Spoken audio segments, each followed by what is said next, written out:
Hello everyone, this is Captain Murphy from PiratesAhoy.net. Today I'm going to demonstrate a very simplistic damage system. This is probably about as bare bones as I could have it and actually have it work. What this does is when the ball strikes a vessel, it actually takes that damage object, the one that I've explained in previous videos. It's a mass object located in the center of the vessel. It takes that object and it adds a certain amount of mass to it based on the damage amount that the cannon causes. So if it's like, say, a 4-pound cannon that causes around 100 damage, it would add 100 to the vessel mass in the center of the boat.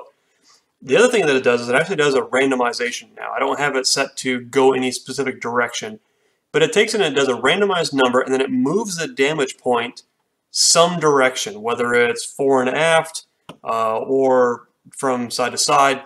It's going to move the damage point in all three axes randomly every single time.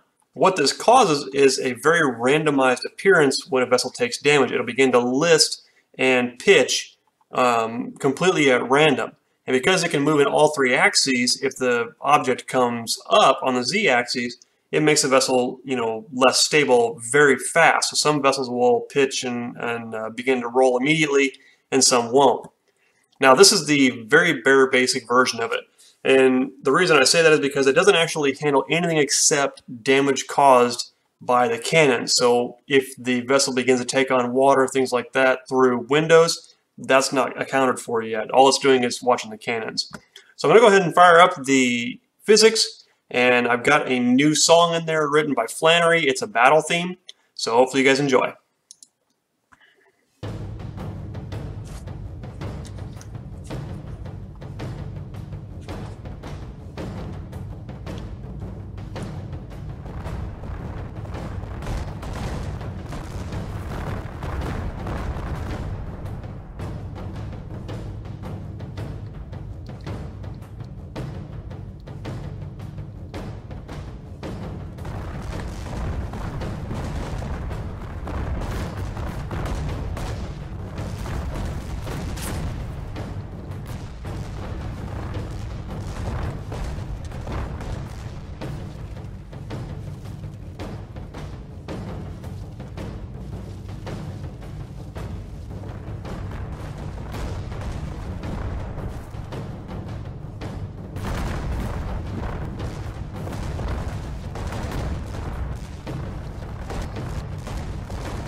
Alright, so that's just a quick look at the damage system and the response to strikes and how it actually will shift the vessel's center of gravity around and give a more realistic effect.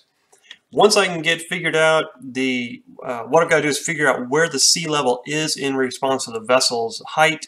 And once I can figure out how to determine whether or not the vessel is taking on water and do an update based off of that, we'll be able to actually have the vessels finish the sinking process. So as of right now, what will happen is the boat will reach a certain point where it's no longer taking damage, no longer taking cannon fire, and it's pretty much just like this right here, where it's still slightly floating but not quite out of the fight yet. If a cannon does go underwater, it no longer fires, but that's one of those things where it can be kind of subjective sometimes. Sometimes the back of the cannon will be underwater, the rest of it won't. So anyway, this is just a quick look. Hope you guys enjoyed it, and we'll try to keep you up to date. Thanks.